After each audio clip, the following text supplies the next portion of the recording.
In this module, we are going to discuss the phrase, the engagement partner shall. And we're going to contrast that with the firm shall and the auditor shall. And as always, we want to be efficient and effective, follow professional standards, and document what we have done properly. Now, what does shall mean? What does the engagement partner shall mean? Well, it means the engagement partner must. The engagement partner has to. It's a requirement. It must be done. The word may, on the other hand, means the same as the word may not. So if it says the auditor may do this, it also means the auditor may not do that. It's permissive, but not required. And the word may most often appears in the application material, the appendices, where lots of times it's giving you helpful hints. It says, well, you may do this, you may do that, you may do the other thing. Doesn't mean you have to, but it means if you choose to do it, then that's acceptable within standards. Now, who is it that shall? And there are three separate phrases in standards. The firm shall, there's some things that the firm shall do, the auditor shall, and the engagement partner shall. And I will admit that I didn't quite understand the difference between the auditor shall and the engagement partner shall. The auditor shall lists the things that must be done in an audit, that are required. Not necessarily that have to be documented, but that are required. And the engagement partner shall are things that specifically must be done by the engagement partner. And I think most of the time you will find that later on it says that shall be documented. So let's go through what each of those are so we can understand who has to do what. So the firm shall, it appears in three sections.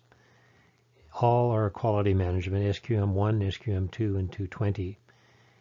And they are all requirements that the firm, the partnership, a corporation, some entity other than a partner, some organization within the firm other than a partner is required to do it. So that's what those requirements mean. Now, SQM1 is the place where it says the firm shall allot. And it says things like the firm shall design and implement, the firm shall establish, the firm shall have a process, the firm shall inspect files. So I think it's kind of required.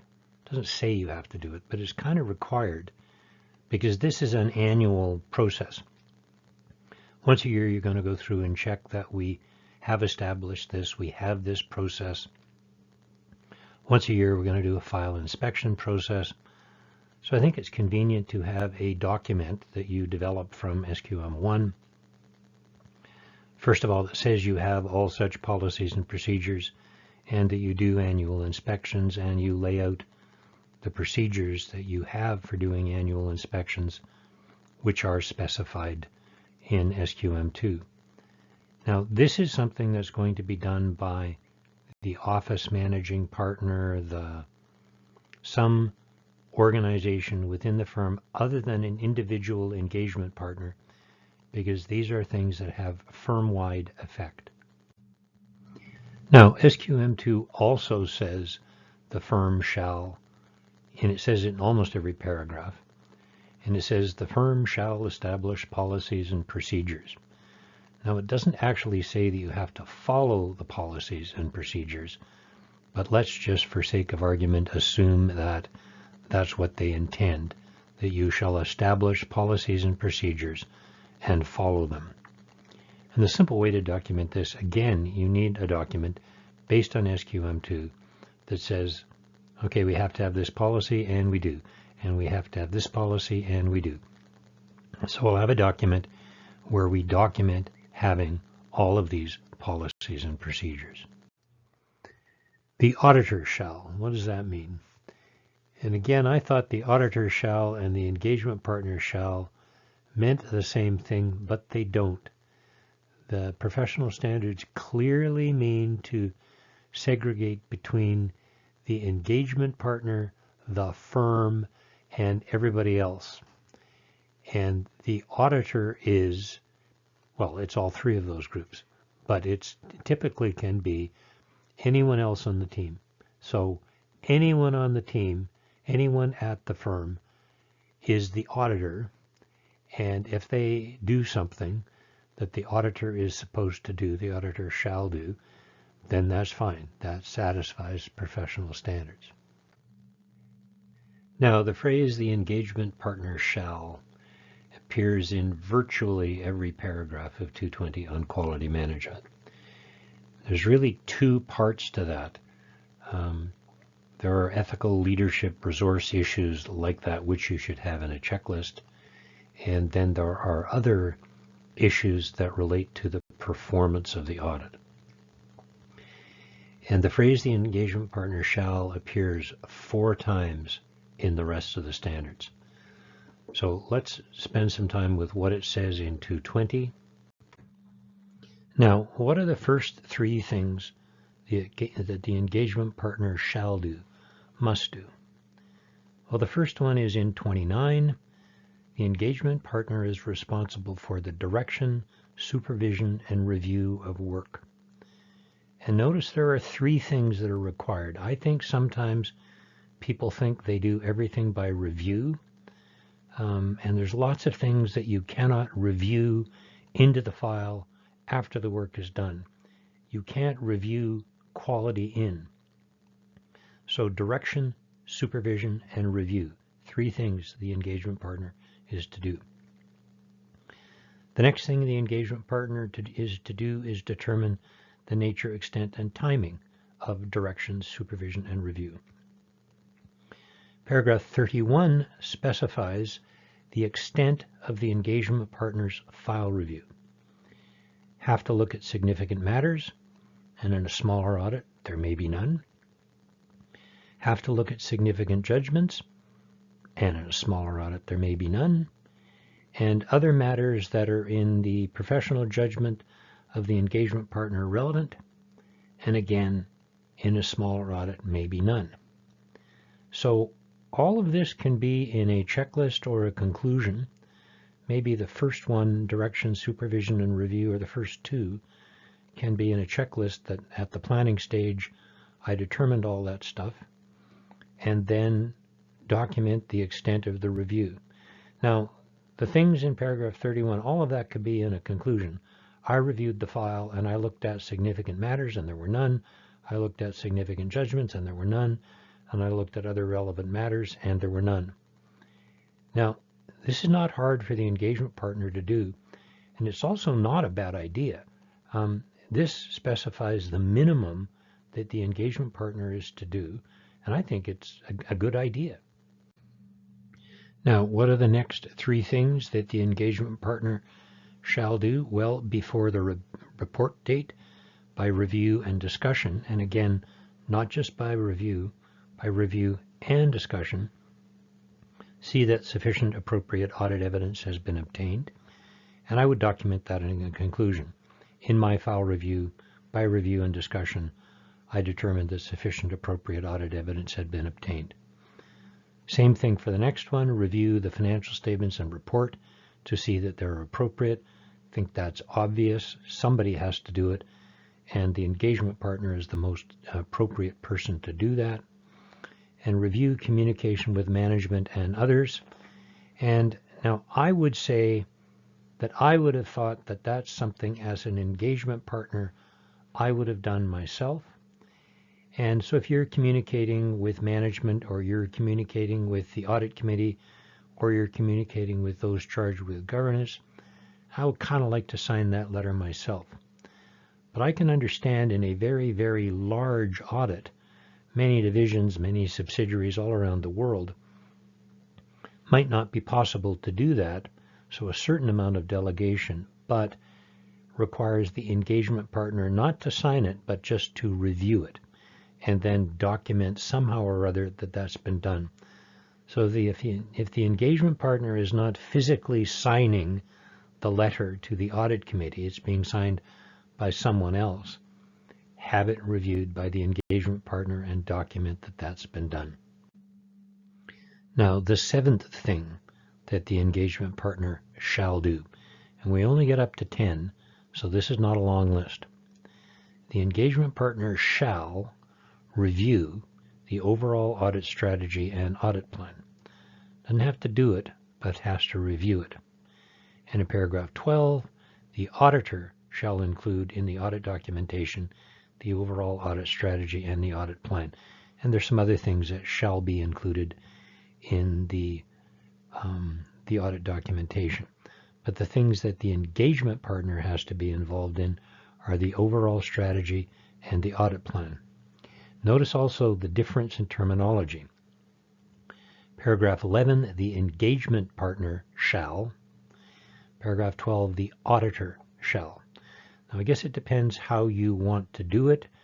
I suppose the documentation could say, acting on the instructions of the engagement partner, this is the overall strategy, and acting on the instructions of the engagement partner, this is the audit plan. I think I would kind of prefer that we have a checklist where the engagement partner says, I reviewed the overall audit strategy and I reviewed the overall audit plan.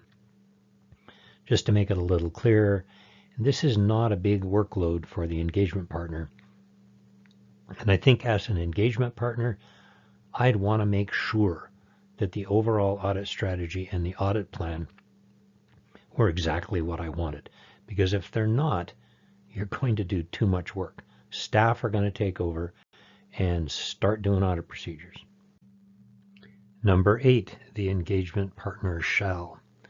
One of the most important paragraphs in standards. The engagement partner and other key engagement team members shall discuss the application of the applicable financial reporting framework and the susceptibility of the entity's financial statements to material misstatement. Shall do it. Now it's the engagement partner and other key engagement team members. And if you read the application material, it says in a smaller audit, maybe it's just the engagement partner. So this might be something that the engagement partner can do by themselves. Or maybe it's something that the engagement partner and a senior manager will chat about. And once they have discussed it, the engagement partner will delegate the senior manager to go away and do the rest of the planning. That's fine. But the engagement partner has to be involved in the discussion. Now, there are some people who like to call this a meeting, and they say we should have a planning meeting and we should document the planning meeting. I prefer the word in the standards because a discussion could occur other than in a meeting. A discussion could occur by email, by phone, conversation in the corridor, sticking your head in somebody's office. It just has to be a discussion. So I prefer the word in standards, and if someone tells you you have to document a planning meeting, they're wrong. You have to document planning discussions. It doesn't have to be a meeting, though it could be. There's nothing wrong with having a meeting. You have to do it, and the engagement partner has to be there. And you must discuss the accounting framework, and often that's not much of a discussion because we used an acceptable framework last year, and we're presumably using the same acceptable framework this year. And you have to discuss risk of material misstatement due to either fraud or error. We're in 315, we discuss both. 240, we just discuss fraud, but in 315, if we discuss fraud and error completely as we should, then there's nothing particularly that we have to do when we get to 240. Now, do we have to document the planning discussions? Pretty good guess that we do, and here it is, 315.38. The auditor shall include in the documentation the discussion among the engagement team, and the significant decisions reached. So now it's not the partner that has to document this, not the engagement partner, but the engagement partner had to be involved in the discussion, and that discussion needs to be documented along with significant decisions. And then this guidance isn't necessarily given before on what has to be discussed, but this has to be documented. The identified and assessed risks of material misstatement, whether due to fraud or error, at the financial statement level, and these are sometimes called overall risks, which are dealt with by overall procedures like remaining alert and changing audit procedures around if possible, and at the assertion level. Now, that means for every component, cash, existence, ownership, valuation, though valuation is pretty easy to do for domestic cash, you have to have an assessment for each assertion relating to cash and receivables and fixed assets and so on, including significant risks and risk for which substantive procedures alone cannot provide sufficient appropriate audit evidence, sometimes for things like completeness of payables, completeness of receivables, unless you test control, shipping documents, things like that, receiving documents, very difficult to determine completeness. So while we have to do substantive procedures on every component, there are occasionally going to be components where, or assertions on components, where we're going to need to do control testing to determine that, for instance, completeness is okay. Now, if you're counting inventory, if your client has inventory and you go count inventory, one of the things you're going to do is get a hold of the last receiving report, and that's going to deal with the completeness of purchases for most things. There may be some that don't have a receiving report, but that's a test you would do. That's pretty simple. I don't know if it's a control test or a substantive test. Doesn't matter. But you have to think about that and document it. And the rationale for significant judgments made. Why did we decide that risk of material misstatement was high? Now, maybe we've decided as a firm policy that if we can't think of anything that moves risk of material misstatement up from low, that we don't need to document it. The rationale for that is, did risk assessment procedures, nothing came to my attention. But if I want to assess risk of material misstatement as moderate or high, I need to document a rationale for that significant judgment, and that has to be documented. Now, that means you must document risk of material misstatement by component and by assertion. And you need a document like that in your audit plan someplace or other, where you list all the components in the financial statements and you assess risk of material misstatement by component and by assertion. When we go to 213N, it says we need to document inherent risk and control risk. Now, there's some confusion in standards about what is meant by control risk. Control risk could be thought of as meaning how good the client's controls are, or it could be thought to mean how much evidence we have obtained by testing control. Now, how good the client's controls are, they may be absolutely terrific controls, so control risk might be very, very, very low. But that doesn't help us as auditors, other than to tell us that there's a possibility of testing controls. There are some components where there will be no controls. Long-term debt. There are no controls over long-term debt in a small client. They have a single item of long-term debt. It was obtained 3 or 4 years ago. It's got 3 or 4 years to run. There are no controls. In that case, we're going to set control risk at maximum and not plan on doing any control tests. And we'll have to obtain all our evidence by substantive testing. Not hard for long-term debt. So we must document inherent risk and control risk, and documenting anything other than how much evidence we tend to get from control. So moderate reduction in control risk, we're going to do some moderate amount of testing on controls. That's helpful to the auditor. Saying control risk is low, low, low, low, low because the client has excellent controls doesn't help. Doesn't do us any good. We're not going to test 10,000 items to prove that control risk is low. We're probably only going to want to have a moderate reduction of control risk. Now, the other thing you might do is document detection risk. In other words, your planned extent and type of substantive testing. It doesn't say you have to, but as a practical matter, seeing you've already documented the first two parts of the risk model, may as well document the third, and that'll help to give guidance to staff about what they're going to do. Here are the substandard procedures that I want done. So why is documenting the assertion important? And if the risk, for instance, is cutoff, testing of occurrence of 20 sales transactions, doubling it from last year, because there is a risk of something in sales, so we're going to double our transaction testing of occurrence, won't help. The risk is cutoff, and that's not necessarily something that's transactional. That's something that's sort of temporal. So doubling or testing it harder isn't going to help.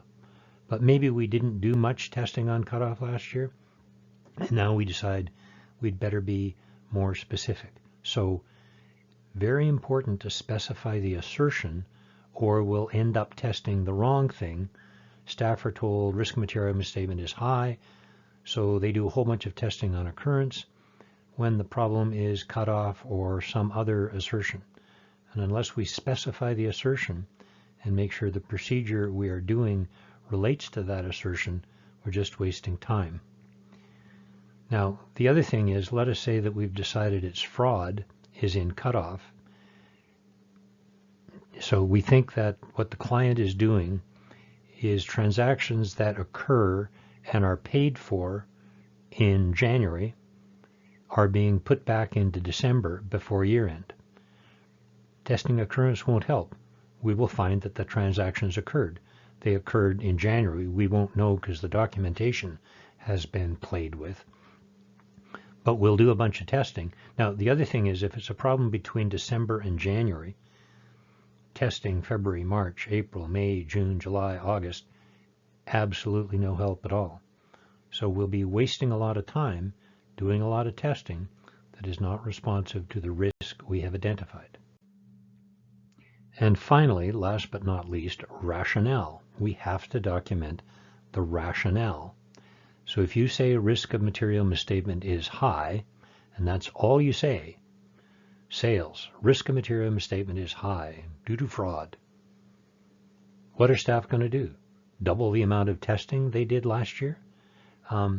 They need to know specifically why you think risk of material misstatement is high, and whether it's fraud or error, they need to know that, so they can do procedures that are appropriate. If you don't tell them, you're just going to get a whole bunch of work done, none of which addresses the problem. And if there actually was a problem, you might miss it. So you need to say why, so the testing can be directed at the problem. So this is such an important paragraph. Let's go over it one more time. The auditor, doesn't have to be the engagement partner, though it doesn't matter if it would be. The auditor shall include in the engagement documentation the discussion among the engagement team and the significant decisions reached. And that discussion has to include the engagement partner. So when you're recording that, it might be wise to say, and yes, the engagement partner was involved. Identified and assess risk of material misstatement at the financial statement level, overall risks, and at the assertion level, by assertion by component, including significant risks, and the rationale for significant judgments made. So for instance, if you decide that risk of material misstatement is low, you can argue that's not a significant judgment. Moderate or high would be significant judgments, moderate, high, or significant. Then you don't have to record the rationale for low because it's not a significant judgment. And by the way, as we think about the making sure that we have documented everything we are supposed to have documented, if we document the things required in D, which are all the things we did in the planning discussion and the significant decisions made during the planning discussions, that automatically documents A, the planning discussion and the significant decisions. The ninth thing the engagement partner shall do. When there are engagement team members not involved in the engagement team discussion, the engagement partner shall determine which matters are to be communicating to those members. Now, if we've documented everything we have done that was required on the previous slide, then perhaps not much other than that needs to be communicated, but the engagement partner shall determine which matters are to be communicated to members not involved in the discussion. So documentation. If we document a planning meeting, as some people suggest we do, have a planning meeting, but the planning meeting doesn't include the partner, that does not satisfy 315.17. And we say, oh, well, no. This was the manager explaining to the staff what they needed to be done. So does that satisfy 315.18? And I'm going to say no, because that was to be determined by the engagement partner. It says so in 315.18. So documenting a planning meeting, which the partner does not attend or direct somehow, does absolutely nothing. It doesn't satisfy 315.17, and it doesn't satisfy 315.18. One of the reasons I don't like people telling you that you have to document a planning meeting, because you're going to spend a long time documenting a planning meeting, the engagement partner's not there, that documentation, other than looking pretty, and maybe it fools people, but it has absolutely no impact, and it's not in accordance with standards. Number 10, the last thing the engagement partner shall do, and this is 240.16, which refers back to 15, the paragraph 315.17, which says, let's go back to the discussion among the engagement team, and says we should focus on risk of material misstatement due to fraud. It's actually exactly the same thing that 315 does. 315 says focus on risk of material misstatement from either fraud or error. So this is actually a duplicate, though if you want to have pretty documentation for people, you could have as a standard form of documentation saying, as we considered risk of material misstatement from error, we also thought about all of these things about fraud. And we document the significant matters that came up, which might be nothing. So that's something the engagement partner has to do, but it's pretty much a duplicate. And if you're careful with your wording in 315 about the things you discuss, you will have covered 240.16. Now, fundamentally, all these things that the engagement partner shall do, I think are necessary anyway, even if they weren't in standards. I think these are the things you would want the engagement partner to be in. It basically just says the engagement partner should be involved in planning and that you should document that. Now, if you don't do it, you're not in accordance with standards, but perhaps a big deal, because what will probably then happen is you will do lots and lots of extra work. Staff will double up, like I said, you think there's fraud someplace, so they do a whole bunch of work on occurrence. That's not where you thought the fraud was. Wasting time. Less likely, but still a problem, is you might miss something. If you don't have the engagement partner's experience involved, saying this looks unusual based on my understanding of the client, I'd like some work to be done on that, you might just miss stuff. Now, if you're a sole practitioner, the firm and the auditor and the engagement partner are all the same person. They're all the sole practitioner. So a sole practitioner has to do all of these things in the audit. In a small firm, you must have a function separate from a partner that does the quality management stuff. So the office managing partner, some committee, something must do that firm function separate from the things that the engagement partner has to do. Now, what do we have to document? Well, we certainly want to document the things the engagement partner must do, and it's largely required anyway. Things that it says the firm shall do, they're pretty much all about quality management. They're simple to document. The standards give you the list of what you have to do and document. And I don't know, even if you didn't have to document, I kind of think you probably would want to, because it's a helpful reminder of a once-a-year function. Things where it says the auditor shall, well, you could. You don't have to, unless it somewhere later says you got to document this. And you might err on the side of caution if it says the auditor shall. Well, you might just find a simple, quick way in a checklist, for instance, to document it. But if it says the auditor shall document, then we certainly have to document that. These things, in the end, the engagement partner has to do and document. Even if they weren't required by standards, I think you'd want to make sure you wanted to do them and document them to have an efficient and effective audit. So, thanks for listening.